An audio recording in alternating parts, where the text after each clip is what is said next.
Welcome to Building the Future. I'm your host, Kevin Horick. You can check out the radio version of the show every Tuesdays and Thursdays at 2 p.m. Eastern on WDJY 99.1 in Atlanta. We also air on a podcasting network in Los Angeles called the 405 Media.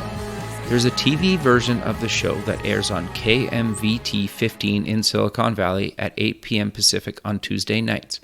Both versions of the show air in other states. For these show times, plus past episodes, please visit the show's website at buildingthefutureshow.com. The music for the show is done by Electric Mantra. You can check him out at electricmantra.com.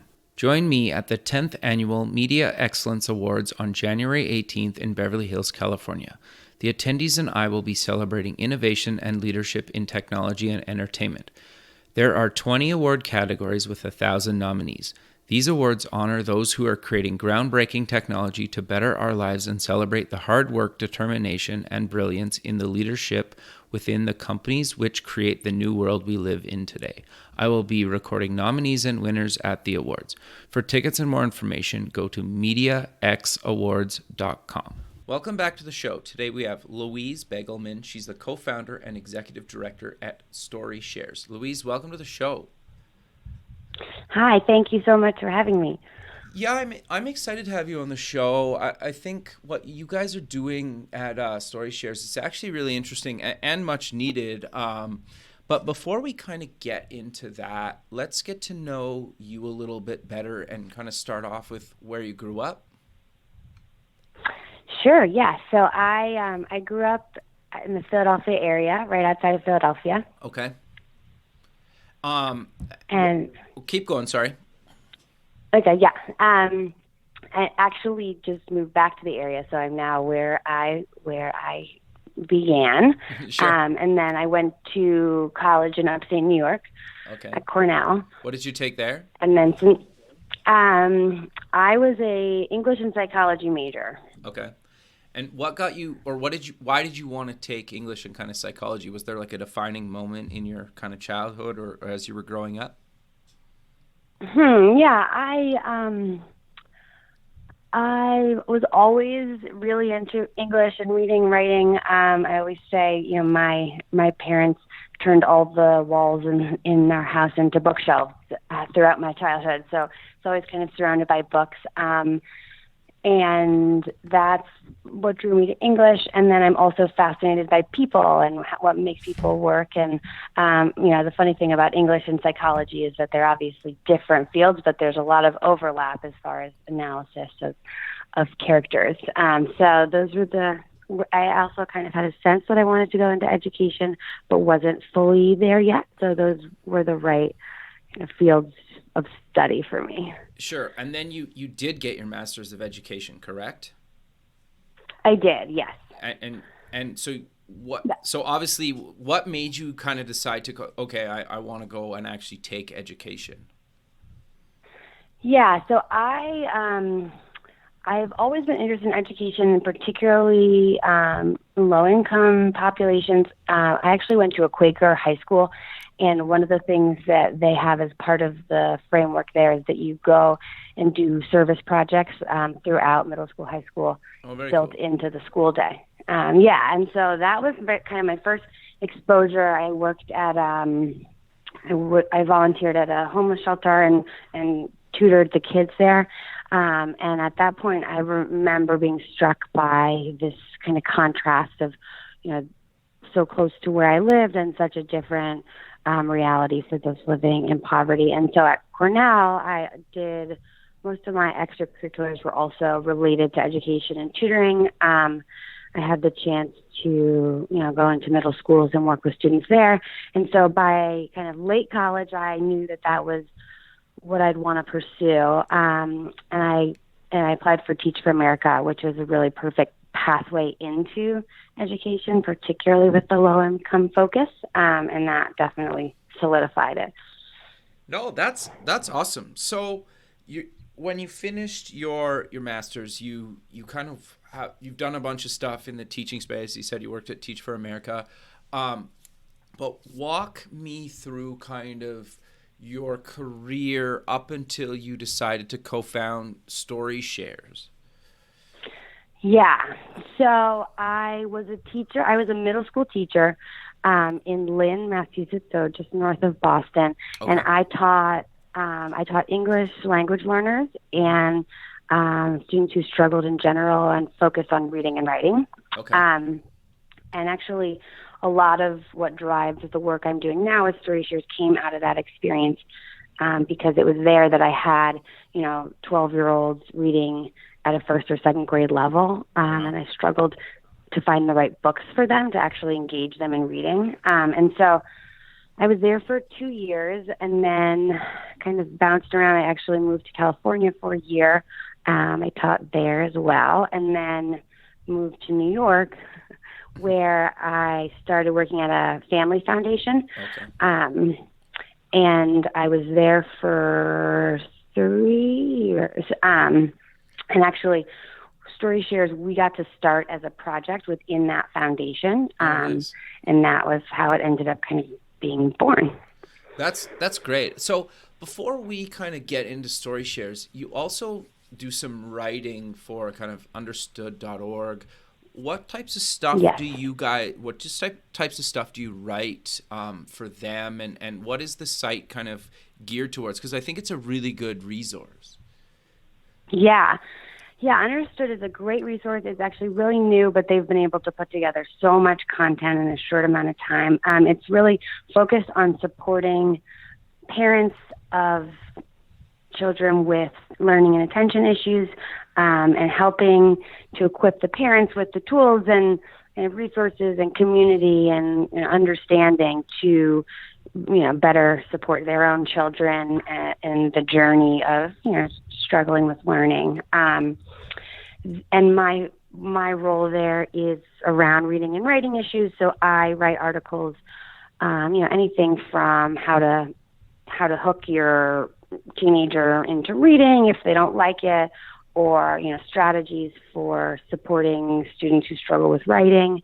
So I tend to focus on the reading and writing section of students who struggle with learning. Sure. No, that's great. And that's understood.org, just so people can kind of check that out and go read your post there. But I want to, you kind of mentioned it a few minutes ago that Story Shares came out of a foundation you were working at, but what exactly is it, and kind of walk us through kind of how it became kind of a real thing inside of an organization?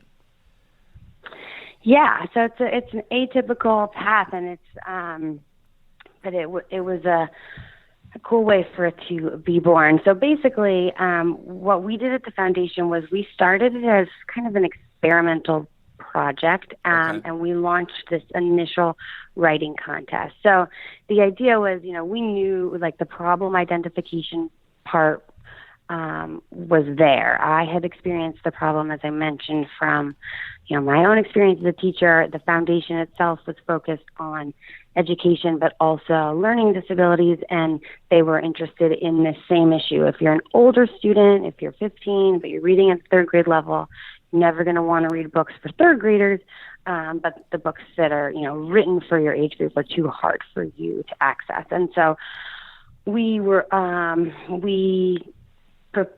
came up with this framework for writing contest as sort of a test to see if we gave guidelines and incentives to writers, would we be able to get them to actually create a new category of books that would meet the needs of these older students who are reading at lower levels.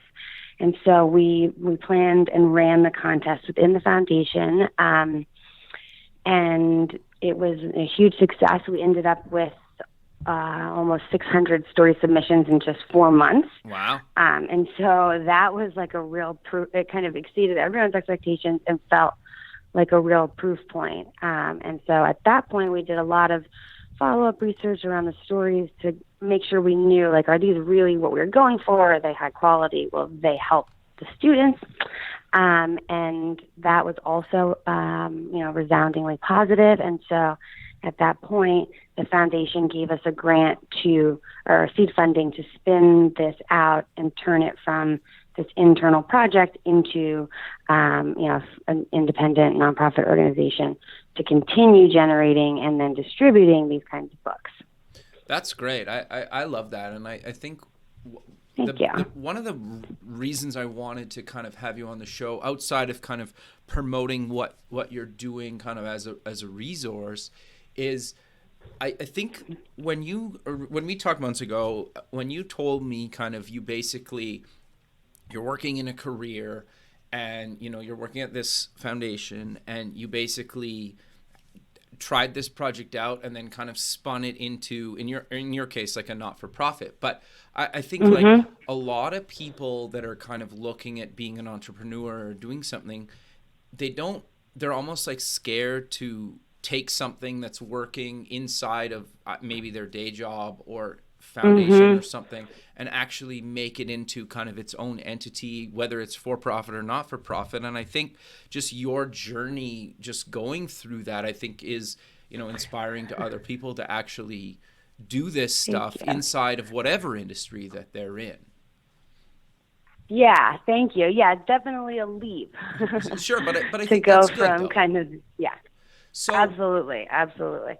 So you kind of gave a pretty good quick overview of story shares, but walk us through exactly kind of what you do. You mentioned obviously like you curate books for different age groups and stuff like that, but it's kind of more than that, correct? Yeah, so yes, it is. It's a digital literacy hub, is one of the ways we kind of talk about it. Sure. And the hub has kind of these two key components. The one is the writer side and the other is the reader side. And so the writer side, it's a digital writing platform that guides writers to create books that are at lower levels, but that are, you know, compelling to teenagers, that are culturally relevant for, you know, a diverse group of readers.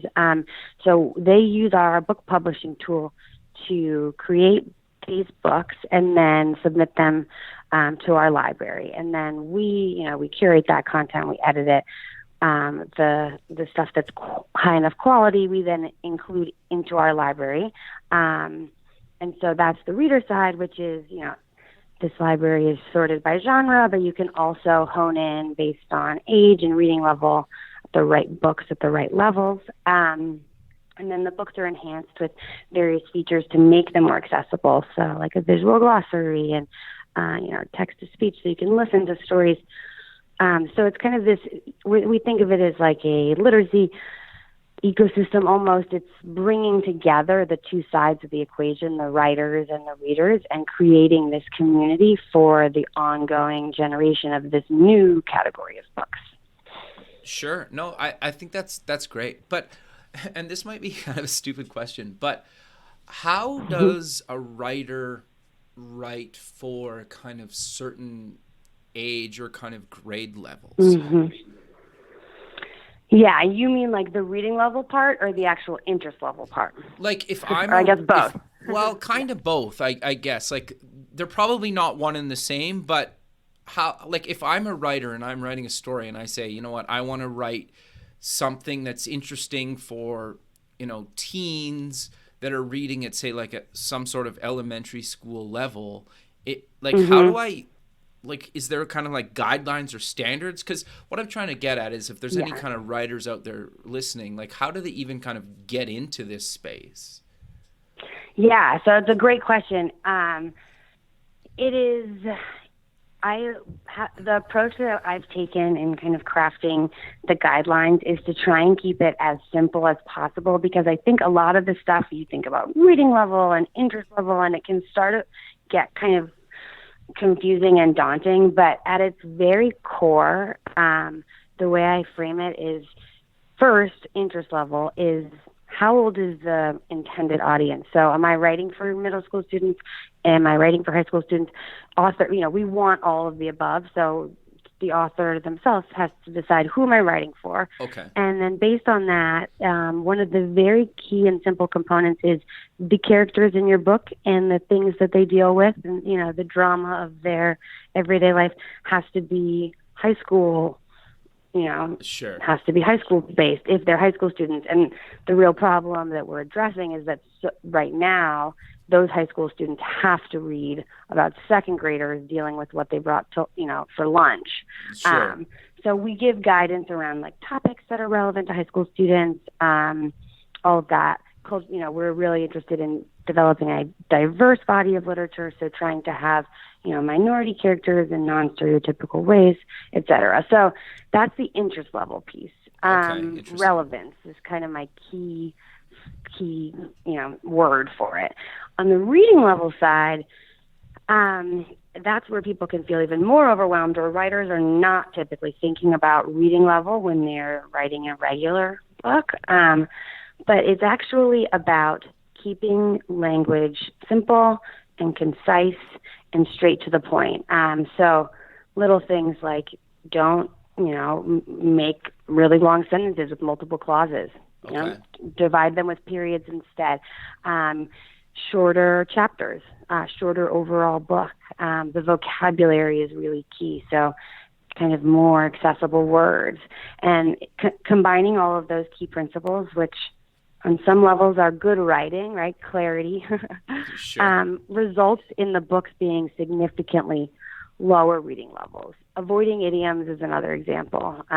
Things that can kind of trip you up when you're reading. Sure. No, that makes sense. And I guess the thing that's interesting to me about kind of what you're doing, and I think, and correct me if I'm wrong, if you're even like a really good reader, I think sometimes you want to read something that maybe isn't really technically challenging from a written perspective, just because, I don't know, like I think, and tell me if I'm wrong, is like I like watching sometimes like mindless TV shows that are just like mindless comedies because I don't want to something as complicated as say like Game of Thrones, where I need to really pay attention so I understand what's happening, where if you have something that's kind of a bit like mindless comedy, you could be on your phone or the computer and kind of it's in the background. And I don't mean that when I like I'm not trying to make it sound like, oh, like you're not paying attention when you're reading, but sometimes you just want something that you're not like constantly having to think through like almost every sentence, like some of the more complicated books, right?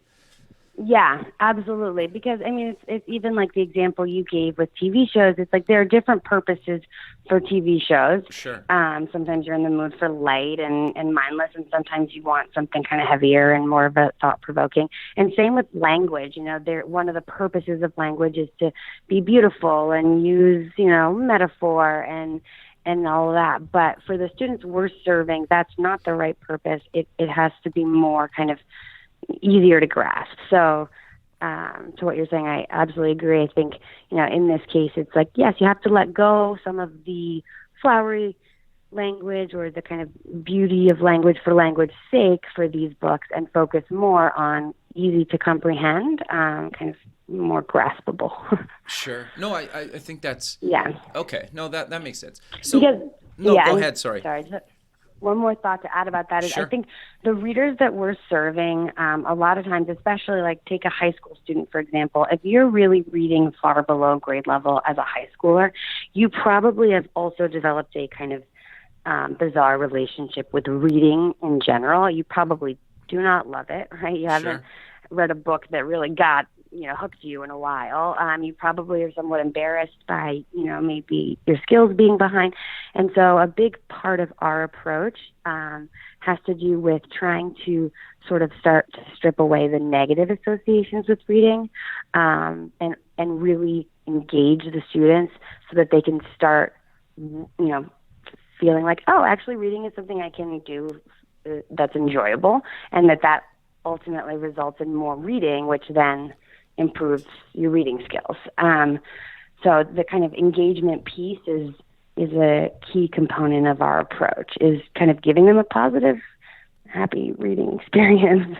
No, I think that's really important. And I remember even just being in kind of, elementary school and like and I don't know if they still do this, and you can maybe tell me if they do or not, but like people had to read out loud maybe like a couple pages or something to the whole class. And I can imagine if you're not a strong reader, or even if you are a strong reader, just being like, because it's basically your first introduction to public speaking. I get your reading, but right? Like just reading out loud Yep. can be kind of daunting in itself.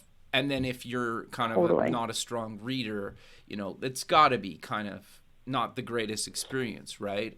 Do they even Right. still do Yeah. that in classrooms these days? They still do in some classrooms. Yeah. Okay. Yeah, absolutely. I think, it's the kind of thing that as a teacher, if you're sort of in tune to your students' psychological needs also, then ideally you don't. But I know Sure. it's like so many students have been traumatized by that kind of experience, right? You have to get up there and show everyone that you're struggling.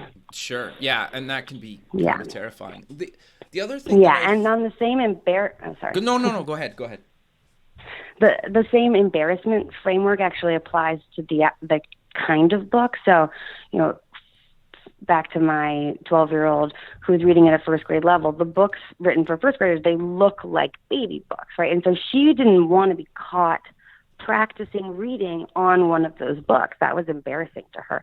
And I felt I totally got that. And so one of the things we do with Story Shares is these are shorter books. They do use language that's more simple, but they look like teen books. They look kind of cool and catchy, and so that takes away some of the stigma that students feel if they have to read kind of lower level books. Sure.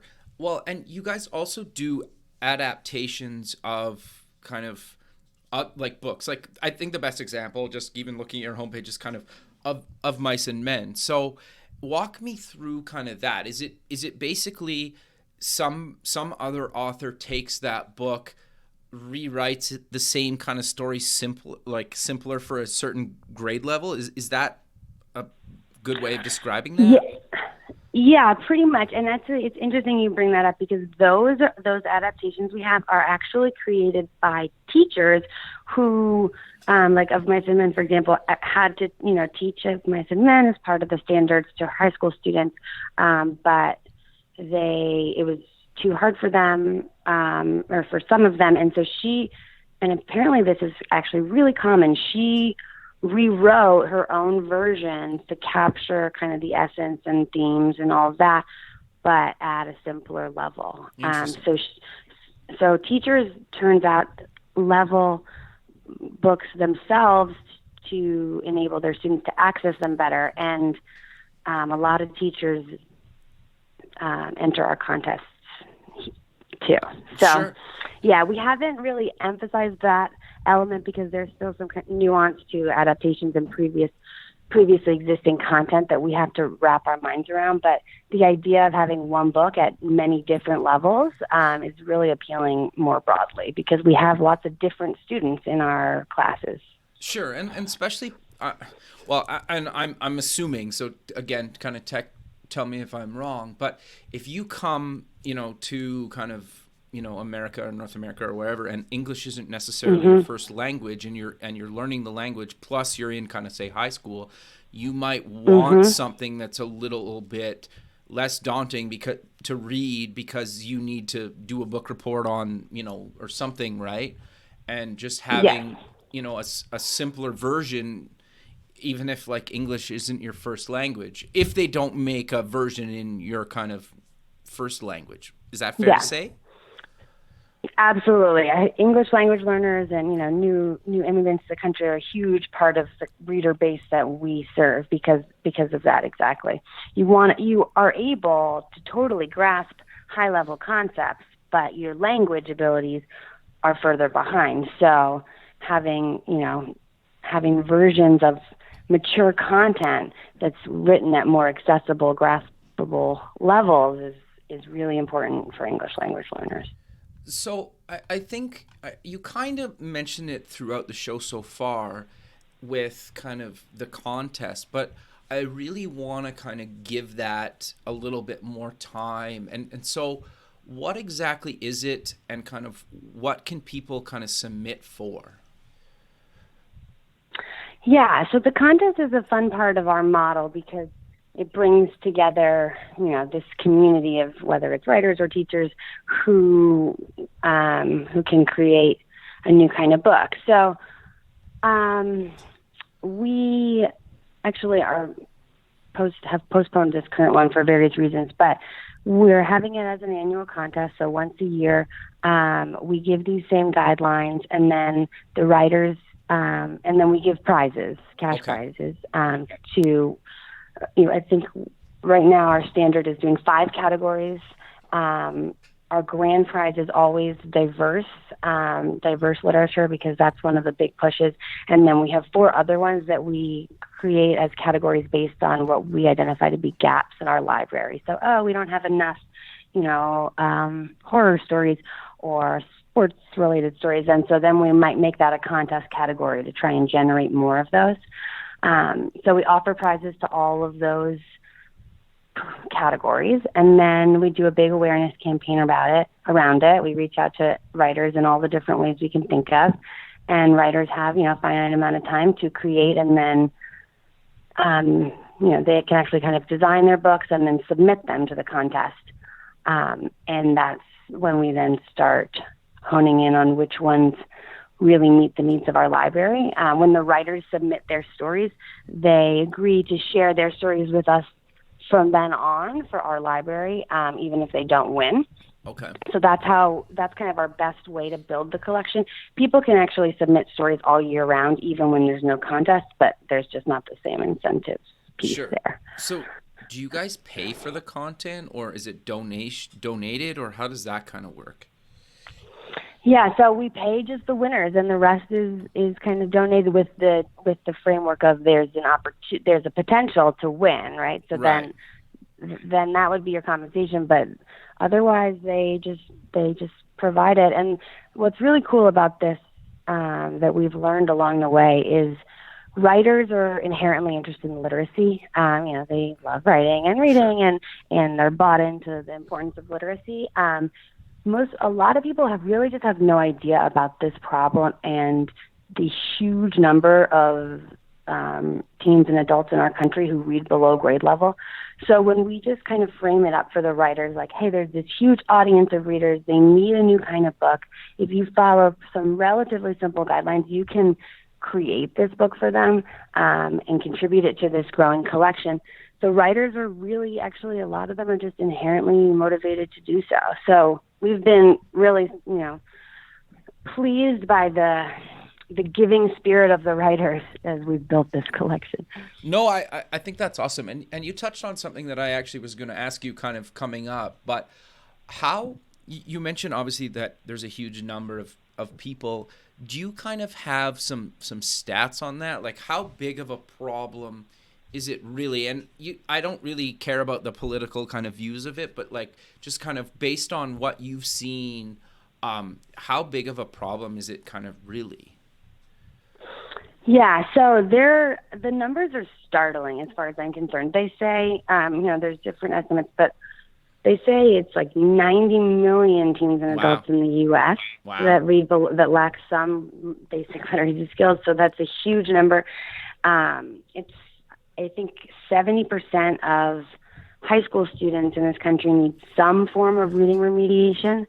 And I think I have to look at my numbers, but I think it's like 16% of African American students are proficient readers at the end of 4th grade. So that means that the rest of them are not proficient yet. And the problem with that is that after 4th grade, we're not, our education system is not focused on teaching reading anymore. We assume that you learn reading, kind of in early elementary school, and then we believe that you know how to read, and then you use reading to learn going forward. So in science and social studies in high school, you have to read in order to answer the questions. And so that's why we're focused on kind of the 4th grade plus category, because those students have fewer opportunities to then catch up.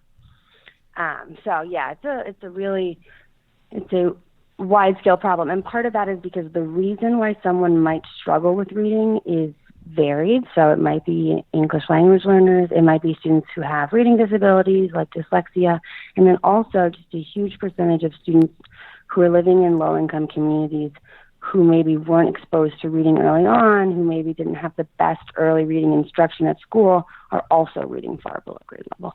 I see. Yeah, no, that's interesting. So I don't know kind of how this ties in necessarily, but I'm curious about what about audio books that where they kind of get read to you? Like does that Mm-hmm. help you in kind of actually reading, or are they totally unrelated from each other? Yeah, that's a great question. So the short answer is it does help actually Okay. with reading, and I'd say there's some controversy around it. Maybe some people would not, or certain parents would say like, no, I don't want my kid to listen to the book instead of read it. It can't be a complete replacement because obviously the skills are different, but it's an important tool because reading is making meaning from text, right? And so if you're reading something, you are comprehending it using all sorts of kind of implicit skills and strategies. If you listen to the text, you're doing that also. You're just taking away the decoding part, the actual blending together of letters and words. So giving students the opportunity to listen to text and really make meaning through listening is a way to then kind of bridge towards merging that skill with the decoding skill and have them become better at reading. Got you. Especially if they can listen while they're reading. So on our website, you can use text to speech, which is basically like a way to make it into an audiobook, and it'll highlight the words as it reads them to you. So that way you can kind of make the connection in real time also. Got you. Yeah, and then I guess too, it also helps just with being able to use certain words in kind of sentences and context when you're kind of talking to people, right? Yeah. So It's like listening comprehension and reading comprehension are so closely linked. Sure. No, that makes a lot of sense. So I'm a little bit curious though. We're kind of coming to the end of the show, and I really want to make sure that we cover all the kind of features that you guys kind of provide to people. Obviously, people can go to the website and kind of read the book. You have a link to kind of buy the actual book. You can have it listen, or people can listen to the book. But like, is there any other features that I kind of forgot to, or we've kind of forgot to cover in this that you'd like to kind of mention? Yeah, I would say from the kind of teacher angle, we have one of our frameworks for how we get this out there is that a lot of times these students aren't necessarily looking for books themselves, so the teachers are a good channel for really getting books to students. And so we have things like a teacher dashboard where teachers can build a class and they can recommend books to different students within that dashboard and see how they're progressing. We're actually building out some kind of supplemental teacher plans, lesson plans, and assessments to go with some of the books so that teachers can kind of use them without having to do a lot of work themselves. And then one of my favorite things, which I have not mentioned yet, is this writing tool, this book publishing tool that we created for the contest and for authors to create their books. We learned through some of our early pilot studies that was actually a really compelling feature for the students. Nice. Because they could create their own books and design them and then actually like publish them to our student writing section, which we call for teens by teens, and become, published authors themselves. And That's so huge, it's a way to actually. really deepen. Yeah, it really hooks them in. Like from even like a confidence thing, right? Yeah. Exactly. So we encourage it, with the schools where we're working, students can read a book and then they could write their own prequel or their own sequel, or they could write an adaptation that takes place in a different country or whatever it is. And that's, it's also a way for teachers to get a sense of how well they comprehended the story. Interesting. Yeah. Yeah. So, yeah. Is there anything else? 'Cause we're getting kind of close to the end that you kind of want to mention. I think those are really the main pieces. I think like the core of what we're providing is this library with the ability to filter books so that you can really specifically hone in on the ones that are right for you, both age and interest-wise. We are still young and evolving, so soon I imagine there will be many other elements, but those are the key ones for now. Perfect. So I think one last thing is you guys have won a bunch of awards. Do you kind of want to maybe give us a quick overview of the awards that you guys have won? Yeah, we've been really excited and honored to have been recognized in the field so far. So we won Teach for America's Social Innovation Award recently, Wow, and congrats. we That's were awesome. also Thank you. Yeah, thank you. We were recognized by Forbes and also the International Literacy Association, and then most recently we just were selected as an honoree in literacy by the Library of Congress. Wow, those are huge, actually. That's really great for you guys. Yeah, thank you. It's a good way to really kind of get it out there more broadly as well. Sure. Well, let's close the show then with mentioning again where people can find you guys online and any other kind of social media links you want to mention. Yes, so it's storyshares.org. There's an S at the end, and then on that's our handle on Instagram and Twitter. It's just at StoryShares, Facebook as well. And those are kind of the key places you can find us.